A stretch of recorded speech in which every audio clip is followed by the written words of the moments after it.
नमस्कार, आप सबका स्वागत है हमारे चैनल नेक्स्ट 9 न्यूज पर। मेरा नाम है दीपक गुप्ता। राजस्थान के सियासी संकट को लेकर पहले राहुल गांधी ने अशोक गहलोत और सचिन पायलट के साथ बड़ी बैठक करी। आज मल्लिकार्जुन खड़गे की दिल्ली में बड़ी बैठक को लेकर कुछ खबरें सामने आ रही। जानकारी देते चले, बड़ी बैठक यहां पर होनी है 3 विधायकों के मुद्दे को लेकर, यानी कि अनुशासनहीनता को लेकर। कांग्रेस पार्टी में कई ऐसे नेता रहे जो पहले कांग्रेस के साथ थे, लेकिन अब कांग्रेस का साथ छोड़कर अपनी पार्टी बनाई या किसी और पार्टी में विलय हो गए। उन नेताओं के खिलाफ अनुशासन या फिर अपने ही तमाम नेता जो कभी आलाकमान के ही खिलाफ चले जाते हैं। मान लीजिए सोनिया गांधी और गहलोत की बैठक चल रही थी, तो राजस्थान से मंत्री और विधायक ये धमकी दे रहे थे कि अगर गहलोत को सीएम पद से हटाए या सचिन पायलट को सीएम पद पर लाए तो हम सब मिलकर इस्तीफा दे देंगे। ये कहलाता है अनुशासनहीनता, कि जब आलाकमान कोई फैसला कर रहे हैं तो आप कौन होते हैं इस मुद्दे पर बोलने वाले, धमकी देने वाले। इससे कांग्रेस पार्टी की छवि खराब होती है। तो कांग्रेस पार्टी, राहुल गांधी, पायलट, गहलोत सब अपनी छवि सुधारने में लगे हैं। उसके बाद वोट मांगने के लिए जाएंगे, क्योंकि जनता इन पर ही सवाल खड़े कर देगी कि आप में आपस में ही आपसी कलह है, तो आप हमारे लिए क्या कुछ करके दिखाओगे। तो मल्लिकार्जुन खड़गे, केसी वेणुगोपाल और साथ ही साथ राजस्थान के नए प्रभारी यहां पर नजर आ रहे हैं। इस बैठक के दौरान सचिन पायलट भी दिल्ली पहुंचे, अशोक गहलोत भी हैं और 3 विधायकों के मुद्दे को लेकर सवालात भी किए जाएंगे। और साथ ही साथ भारत जोड़ो यात्रा और राजस्थान में भी कुछ यात्रा निकाली जानी है, उसको लेकर भी चर्चा की जाएगी।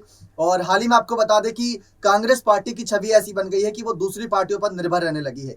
यूपी में सपा पार्टी पर निर्भर है, बिहार में अगर बात करें नीतीश की पार्टी पर निर्भर है, और अगर झारखंड की तरफ जाए तो हेमंत सोरेन की पार्टी पर निर्भर करती है। दिल्ली में जाए तो कांग्रेस की कहीं ना कहीं केजरीवाल के सहारे यहाँ पर थोड़ी बहुत उम्मीदें टिकी रहती है, वो भी उनके वोट परसेंटेज काट दिए। गुजरात में चले जाए तो गुजरात में तमाम क्षेत्रीय पार्टियों के दम पर निर्भर है। अगर महाराष्ट्र में चले जाए तो महाराष्ट्र में शिवसेना और एनसीपी के सहारे इनका गठबंधन चल रहा है। तो कांग्रेस पार्टी को अब स्टैंड लेना होगा और खुद के लिए एक अलग ही यहाँ पर इमेज खड़ी करनी होगी, वरना कोई भी एरा गैरा आता है इस पार्टी को सुनाकर चला जाता है। तो यही सब अब सुधारना है। ये 3 अगर मंत्री हैं जो बड़े बड़े मंत्री, जिसमें शांति धारीवाल, महेश जोशी और धर्मेंद्र राठौड़ के नाम थे, इन तीनों पर बड़ी कार्रवाई होगी तो एक सियासी संदेश जाएगा उन नेताओं तक कि अगर जिसने अब चू तक कर दिया आलाकमान के खिलाफ, उसके खिलाफ कार्रवाई होगी। सबसे पहले तो इनको सजा ये दी गई थी कि जब राजस्थान में भारत जोड़ो यात्रा थी तो उस भारत जोड़ो यात्रा में इनको शामिल होने ही नहीं दिया गया था।